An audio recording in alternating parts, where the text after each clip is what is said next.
doing? I am doing super. How are you?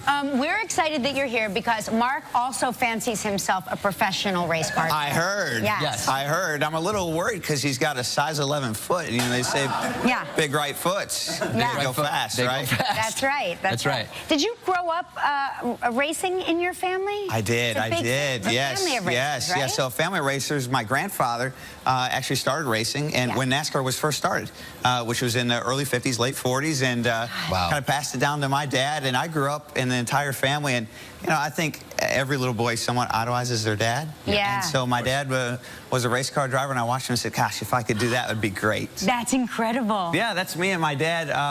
Obviously, I was a lot smaller then, and I'm wearing the shirt, and it says my first Talladega race shirt.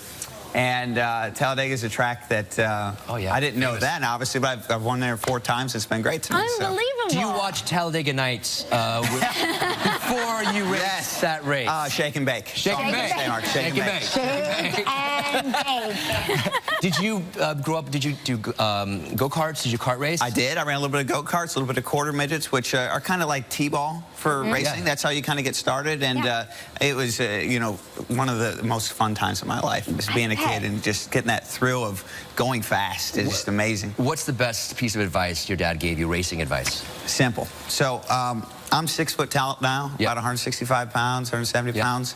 But when I was a kid, I was the little kid. You know, there was kids, you know, they get bigger in different ways, but I was always the little kid. Right. And my dad told me when I was first getting in the car, he said, "This is the thing about racing. It doesn't matter how big you are. It's how big you play. It's how big you drive. It's what you can do, what's in your head. It's your mindset. It's your mentality. None of this other stuff matters. You're just as big, if not bigger, than anyone else when you're in that car."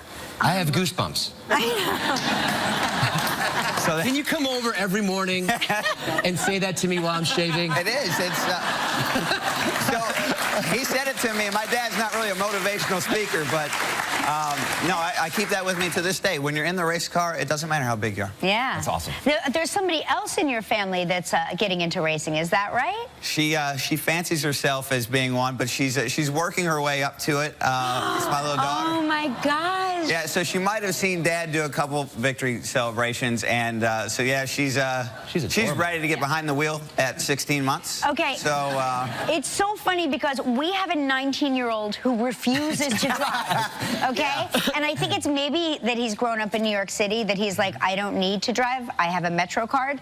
But how do you encourage children to drive? Like, I don't mean obviously at 3, but how do you get kids to drive when they're teenagers and they don't want to drive? I don't think I'm going to have that problem. Yeah, right, okay. I would say that, you know, the thrill of driving for me is something that it was just amazing the first time I had the opportunity.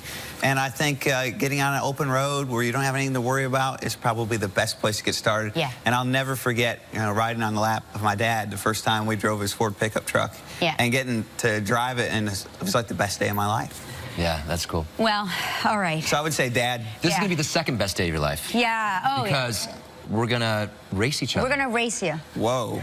Yeah, we're amazing. Are you ready for that? No. We're going to race, Brad. We're going to come back. We're going to find out who the real champion is in this section. Monday on Live, Billy Eichner. Next